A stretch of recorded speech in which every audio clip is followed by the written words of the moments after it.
Breaking news చూస్తున్న మంచిర్యాల జిల్లాలో గాలివాన బీభత్సం సృష్టించింది.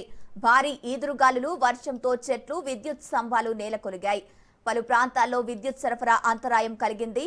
గంపలపల్లి గ్రామంలో విషాదం చోటు చేసుకుంది. వర్షం కారణంగా గోడ కూలిపోవడంతో 3 రైతులు అక్కడికక్కడే ప్రాణాలు కోల్పోగా మరో 6 తీవ్రంగా గాయపడ్డారు. వారిని వెంటనే సమీప ఆసుపత్రికి తరలించి చికిత్స అందిస్తున్నారు. కల్లాల్లో ఆరబోసిన ధాన్యం తరలిస్తుండగా ఈ ప్రమాదం చోటు చేసుకున్నట్లు సమాచారం. అధికారులు పరిస్థితిని పరిశీలిస్తున్నారు.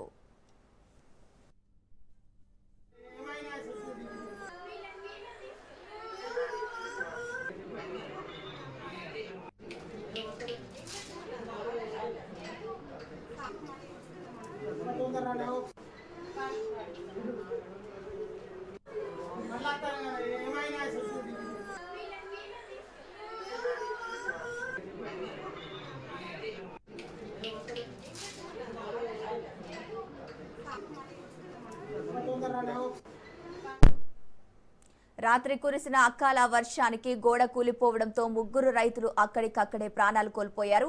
మరో 6 పరిస్థితి విషమంగా ఉంది. రైట్, ఇక ఇదే అంశానికి సంబంధించి పూర్తి డీటెయిల్స్ మా ప్రతినిధి అరుణ్ కుమార్ అందిస్తారు. అరుణ్ కుమార్. రైట్, గంగోత్రి మంచిర్యాల జిల్లాలో తీవ్ర విషాదం అయితే నెలకొంది.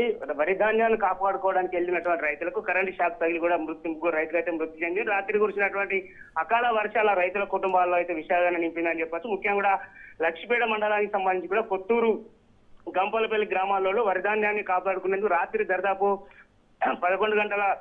11:25 ఏదైతే భారీ వర్షం కురవడంతో కళ్ళాలలో ఉన్నటువంటి ధాన్యాన్ని ఏదైతే టార్పాల్ని కప్పి కూడా కాపాడుకోవడానికి రైతులు అయితే అక్కడికి వెళ్ళింది. ఈదురుగాలు భారీగా కూడా వీచడంతో కూడా ఏదైతే భారీ వర్షం కూడా కురవడంతో కూడా పక్కనే ఉన్నటువంటి ఫంక్షన్ హాల్ దగ్గర కూడా ఏదైతే ఆశ్రమం పొందడానికి కూడా గోడ దగ్గరికి వెళ్ళినా గోడ కూలి కరెంటు పోల్ మీద పడడంతో మొత్తం కరెంటు వైర్లకు తెగ్గుడా రైతుల మీద పడడంతో కూడా 3 రైతులు అక్కడికి మృతి చెందారు. రైతులు కూడా నెలికి లక్షన్న ముత్తంపేటకు చెందినటువంటి రైతు, మరో రైతు గూడారు వెంకటేష్, మరొక రైతు అభిరామ్ అనేటువంటి 3 రైతులు కూడా స్పాట్ లోనే చనిపోవడం జరిగింది. మరొక 6 రైతులకు కూడా తీవ్ర గాయాలు కావడం జరిగింది. వాళ్ళందరినీ కూడా కరీంనగర్ ఆసుపత్రికి తరలించే చికిత్స అందిస్తా ఉన్నారు. ముఖ్యంగా కూడా గత 20 రోజుల నుంచి కూడా వరి ధాన్యం కేంద్రాలకు ధాన్యాన్ని తీసుకొచ్చినా కూడా ఇప్పటి వరకు అయితే అధికారులు పూర్తి స్థాయిలో కొనుగోలు చేయలేదని కూడా రైతులు అయితే ఆవేదన వ్యక్తం చేస్తున్నారు. మృతి చెందినటువంటి రైతుల కుటుంబాలను కూడా ప్రభుత్వం ఆదుకోవాలంటే రైతు సంఘాలు, రైతులు కుటుంబాలు కూడా డిమాండ్ చేస్తున్నటువంటి పరిస్థితి. గంగోత్రి. Thank you Arun Kumar.